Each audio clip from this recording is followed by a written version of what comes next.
Readers Entertainment Radio presents Booklights with your host, author Lisa Kessler.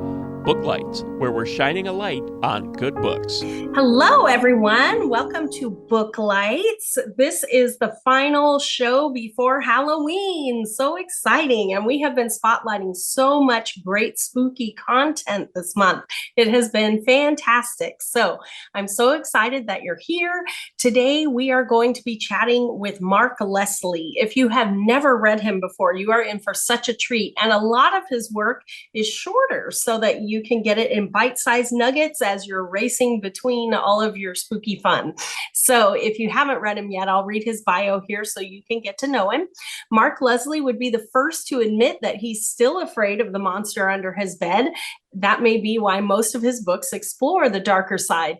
In addition to penning series of true ghost tales that include Spooky Sudbury, Haunted Hospitals, and Creepy Capital, he has also written a few horror titles, I, Death, One Hand Screaming, and Nocturnal Screams. He's also the editor of horror anthologies Campus Chills, Feel the Fear, and Supernatural. He's also the author of the humorous urban fantasy action and adventure Canadian Werewolf series, which I noticed when I was getting ready for the interview that one of the books is free right now for Halloween, so go grab it.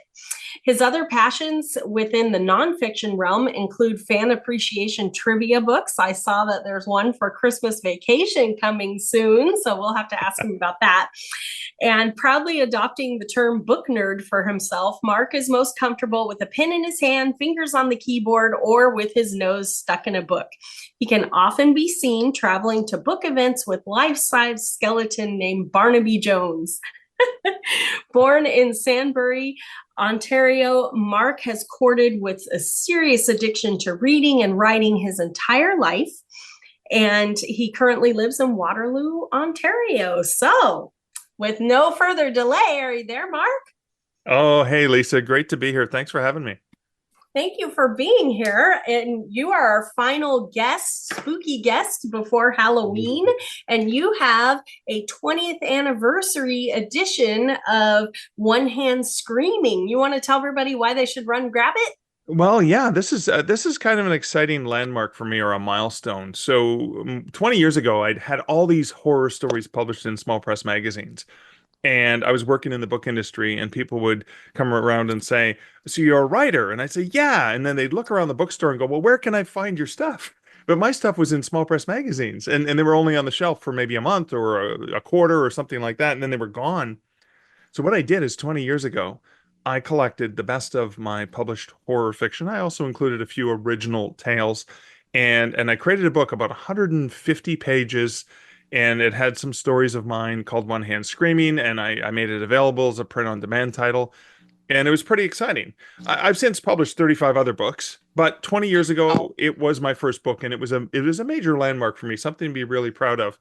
And I thought, wow, I'm coming up on the 20th anniversary. What should I do? Let's do something special. Well, I've been writing for 40 years. I got my first rejection at the age of 15. And so I thought, it could have been called 40 haunting years, but I wanted to celebrate that 20th anniversary. So what I did is I went back to the previous 20 years and I looked at horror stories that had published, as well as stuff I've written that hasn't been published yet. And it's more than twice the size. It's almost 400 pages. I commissioned some original artwork for it. So each section of the book with different themes has original macabre art. And I also have notes behind the stories, and the stories are more like Twilight Zone meets Black Mirror. So it's sort of that eerie stuff, not slash and hack horror, although there is the occasional jump scare and things like that in the stories. And what I also did, which I thought would be really fun, because I'm a big beer nerd as well as a book nerd, is I collaborated with a local brewery, Counterpoint Brewing, in Kitchener, Ontario, near where I live, and they did a beer called One Hop Screaming. And similarly, fun. yeah, and that was exciting because it's a bitter, hoppy beer, and my cover designer created the logo for it, and it says "You'll scream for more," and and it comes with, so the can of the beer comes with a little barcode, like a QR code, as well as the coasters has a QR code, so you can download a story that's called As One Hop Screams, and Wow. it's a haunted beer story that's free, and of course I can provide the link so you can share that, so people can just enjoy the beer and read the haunted beer story. And again, I used it with Easter eggs, right? And so I included the brewer in it. I included the names of bar managers and servers and bartenders and beer buddies who I've had beers with over the years, just as Easter eggs. But I thought I got to do this big because this was a pretty Yeah. landmark moment for me. That is a milestone because I too am a writer, and I have had so many writing friends over the years who many of them don't write anymore. And it's funny because when I was a reader, it never occurred to me that once you became a published author, you were a published author forever. It never occurred to me that people might stop someday. And so, you know, as I crossed over my 10-year anniversary, I started looking around going, gosh, there aren't a lot, you know, so I think that sometimes people don't realize that you have stories to tell, but at some point, you know, lots of people that chapter is closed, so to speak, and they move on to something else. So it is a huge milestone, that 20 years. And I think the idea of merging a beer story and a beer and barcodes, that leads right into my next question, because you are kind of, besides writing your own spooky fiction, you write a lot of nonfiction books to help writers find readers. And that seems to be like a specialty. You want to talk to people about, you know, your passion for doing that? Oh, for sure. I mean, the one thing I knew I wanted to do is I wanted to be a writer since the age of 15, right? And so when I was looking at what to do, is like, what job can I get? So I, you know, out of university with my English degree, I got a job in a bookstore. And so 1992 is when my first story was in print, and I started working in the book industry. But I've worked in the book industry for 35 years, bookseller and in various different roles over the years. And because I'm passionate about wanting to learn for myself, I realized I also acquired a whole bunch of insights and knowledge of the industry that I knew could help other writers. For example, I mean, one of my books is An Author's Guide to Working with Libraries and Bookstores. Because I've managed bookstores and done a lot of this stuff myself, I thought it's really important for authors to understand how do they collaborate with a business like a bookstore, because it's not just, yay, carry my book because I'm me and I'm nice. No, carry my book because the book's going to sell and make you money, because you have to make money to earn a living and pay the rent. And so helping authors understand the business aspects of writing is so important to me, because yes, we're passionate about the stories we tell. And also the other thing is, authors are so terrified of marketing. They think marketing is a scary thing. And I try to remind them, marketing is really just a different kind of storytelling if you do it properly. It's true. Yeah, that's true. And also there's that feeling of, we write a story to be read. And if you're not willing to tell people it exists, how is it ever going to get read, right? Exactly. And I think the other thing too, I mean, as a bookseller, one of the reasons I gravitated towards, you know, selling books instead of shoes or other things that you could sell was, I believe in books. I believe in story. It's magical to be able to put the right book in the right customer's hands, or the right reader's hands. And as an author as well, I'm not the kind of author who's interested in selling. I'm more interested in creating a relationship with the reader. So, for example, I've been at a lot of book events this month, and when people come up and they see my skeleton beside me, they know either to run in the opposite direction away from the crazy bald guy with the skeleton, or they see the skeleton, go, hey, that's my cup of tea. But when they come up, you know, I say, well, what do you like to read? I like to read romance. I'm like, well, you know what? Maybe you should check out my friend Julie Strauss. She's a great romance writer. You know, instead of trying to sell them a book that may not be good for them. Because that's the other thing that's important, right? Is making sure it's in front of the right people. And I guess that's why, you know, using the skeleton, like I'm wearing a skull shirt right now, you know, so people can kind of know what they're going to get, is also just part of the marketing or part of the branding. Yeah, when I write paranormal romances that tend to be, you know, people die. So I have like bloody candelabras and things that I bring, and my little skull placemat to book signings. So people know as they walk up what type of story they're going to be getting. Yeah, yeah, and obviously, and you're mixing the two, right? You're mixing, and that's Hmm. such a hot genre right now too. So Hmm. that's exciting because you're like, yes, I do that. Yeah, Yes, I do uh-huh. that. I mix the paranormal with romance. That's right. You want a little danger with that romance. We got it. Yeah, that's cool. Well, I was going to ask you the difference. So the one hand screaming is a lot of short fiction stories, but Right. have you written novels? How do you feel about the difference between, short fiction versus novelization? It's kind of funny. Well, when I started the on a typewriter before the internet, mailing manuscripts away, the going wisdom for writers was sell a bunch of short stories, work your way up through the markets from semi-pro to pro, etc., and then Right. you'll be able to get the attention of an editor or an agent. And then obviously the industry shifted and changed in that way. And so I did a lot of short fiction early on, and I haven't done a lot of short fiction lately because it doesn't pay enough, right? I mean, five Exactly. cents or 8 cents US a word for, that's $300 for a story. And so Right. I've done a lot more books, right? I've written full-length books that are true ghost story books, but also I have 7 books in my Canadian Werewolf series. I penned I Death, that was traditionally published. My Canadian Werewolf series, I Do. And it's been a long time since I've gone back to short fiction. Like every once in a while, I'll get a request from an editor. Oh, can you write something for this? And so Right. I've done these stories over the years, but it's more for fun. And it was so interesting to go from focusing on novels to spend a little bit of time digging into my archives and going, oh, I miss and I wrote a few new pieces specifically for this book. And I thought, I miss this. I miss the palate cleanser of writing a short story really relatively quickly, right? Because Right. 2,000 words, 4,000 words, whatever it is, that's a chapter.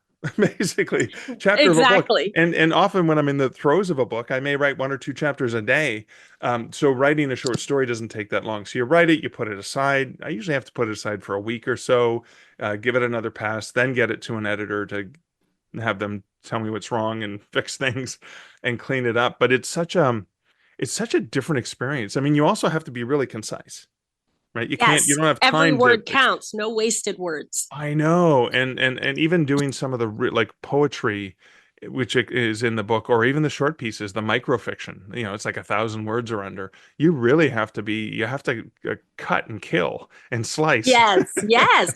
I used to teach a class on flash fiction, and we would do murder in 250 words or less. Oh, that's And awesome. yeah, and it was so much fun. But it's a master class in finding words that have dual meanings and finding that can Yeah, do the work and making your verbs your adjectives and right. because every word does count. And so for me, like you, I started with short fiction. I got published horror short stories first and then eventually wrote novels.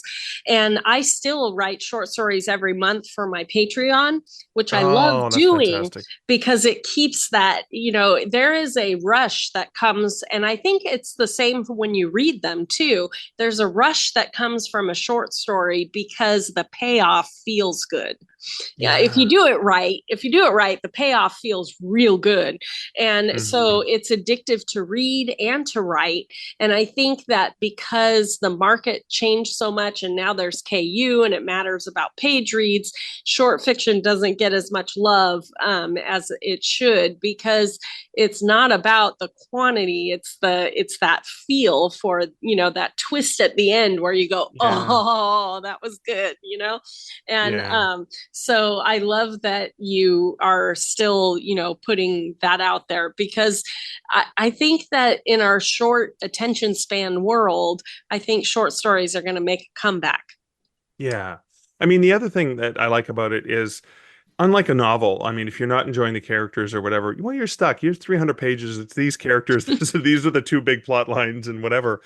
With a short story, it's like if you don't like it, you have a collection. There's like 26 stories here or whatever, Yeah. or 44 actually in total now, stories and poems. If you don't like it, you skip to the next one. You go, oh, that one's not my cup of tea. Oh, this one is.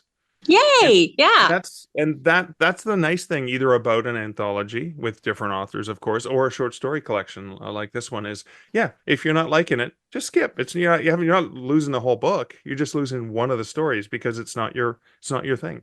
Right. Right. Oh, Like I a box of totally agree. chocolates, right? Exactly, exactly.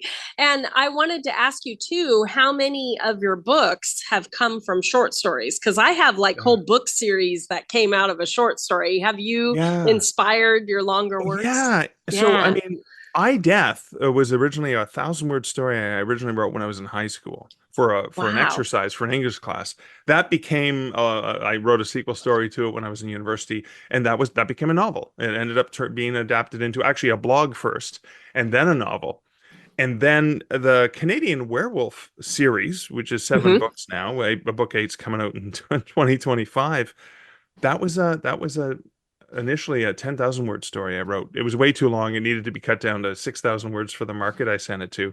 And it was the monster within or something was the theme. And I was like, oh, I want to look at this. What it'd be like to be a guy living in New York who turns into a wolf every full moon and has no control and wakes up naked in Battery Park and the ones that has to find clothes to get home. I wanted to look at the humorous side of like the realistic side.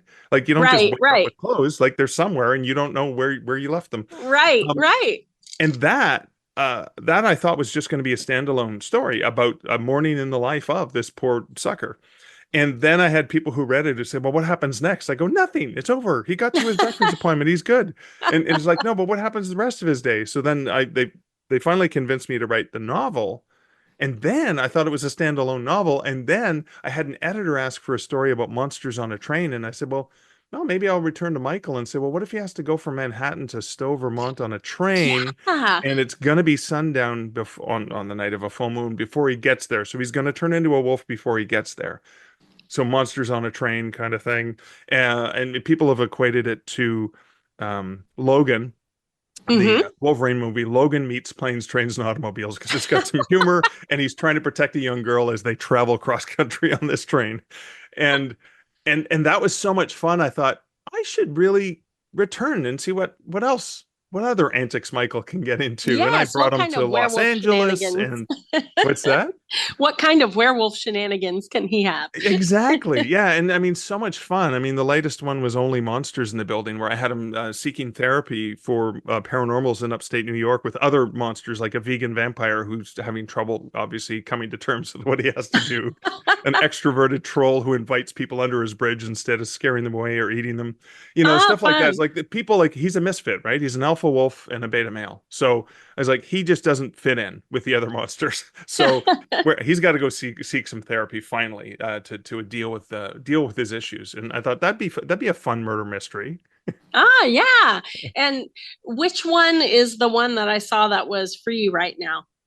So that is actually this time around is the original story that Okay. got adapted. So it's kind of like a taste, and it's free in audio as well. I mean, on YouTube at least. And so people can check it out and say, well, if they like it, then hey, you can now see the book that this was adapted into because that's just his morning as opposed to his full day. And it's been abridged obviously from the book. But and if they don't like it, then well, they've only wasted 45 minutes instead of 8 hours. Right, right. Oh, I love that. And I wanted to ask you too about the this kind of, I guess this would be like maybe on the nonfiction side. I don't know, but Yeah. you've written nonfiction about writing books, and then you Yeah. have your horror fiction, but then there's these trivia books, and I Yes. saw Christmas Vacation is coming It's out. coming up, yeah, in December of this year, for the 35th anniversary of the film's release. Wow. So, yeah, Okay. because Now I feel old.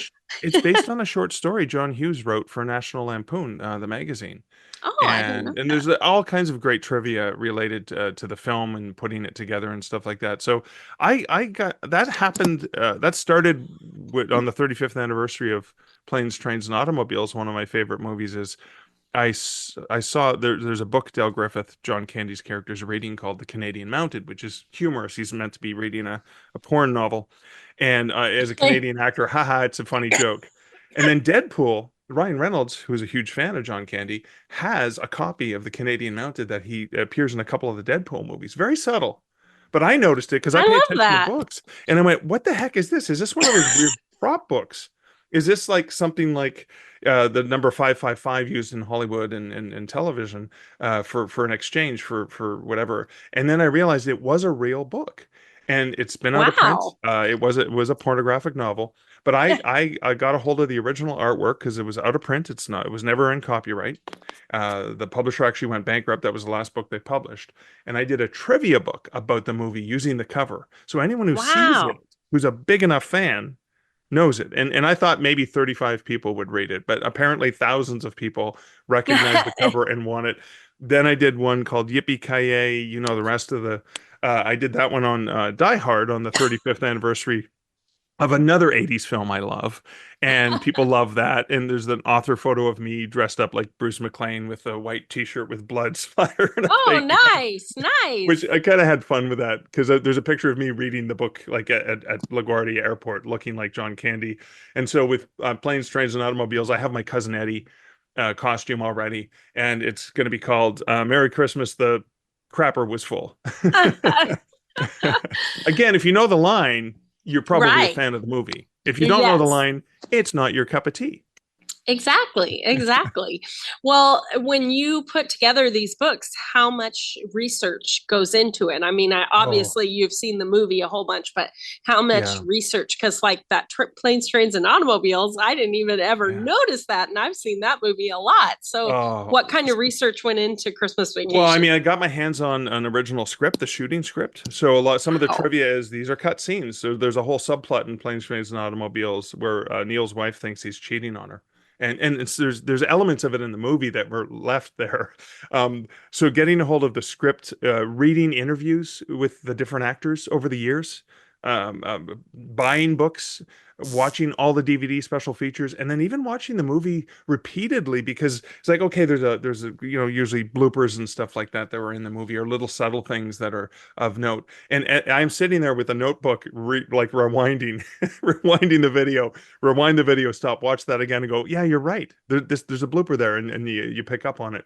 Or even just looking for subtle Easter eggs and stuff like that, like you know Kevin Bacon in Planes, Trains, and Automobiles, and the reason he was there is because John Hughes he'd just finished shooting another movie with John Hughes, and he was still in New York, so they thought, oh well, we'll throw him in as an actor. So stuff like that. I love, and I guess I'm only going to do it for books I really love and will watch hundreds of times because. Right. If I'm as passionate about that movie and I'm willing to watch it over and over, like these are movies I watch every single year, at least once or twice, if not 3 times. Right. So why not put all of that on wasted time to good use? Well, Like a comfort food time, comfort watching time to good use. well, since it's trick or treat season, can you give us just a tiny surprise that we didn't know about Christmas Vacation that we'll find in the book that comes out? I think I was trying so hard to get the rights to the short story that John Hughes wrote called like Christmas 1952. That's one of the ones. I think there's a few interesting elements in the movie, like the daughter. You probably know this, but the daughter of, oh my God, is it Francis Ford Coppola is the woman in the lingerie department. Oh, I didn't know That's that. What? Yeah, so that I think that's one of the subtle trivia. She's trivia bits. Mary. Yeah, Mary. Yeah, Mary. Hey, that's my name. I'm Mary. That's my name. Yeah. Yeah. Yes. So stuff like that. There's just so many little tidbits and bits and pieces that are kind of humorous. Yeah, just elements to. I mean, you think about Leonard from Big Bang Theory was his son in that film. Oh, And I fun. remember discovering that, like, and again, it's clear when you look at it, but I remember watching it going, wait a second, that's Leonard as a young man. Oh my gosh. Well, before we run out of time, because we could talk all day, Yeah. for Halloween season, what is your go-to horror movie that we should all watch?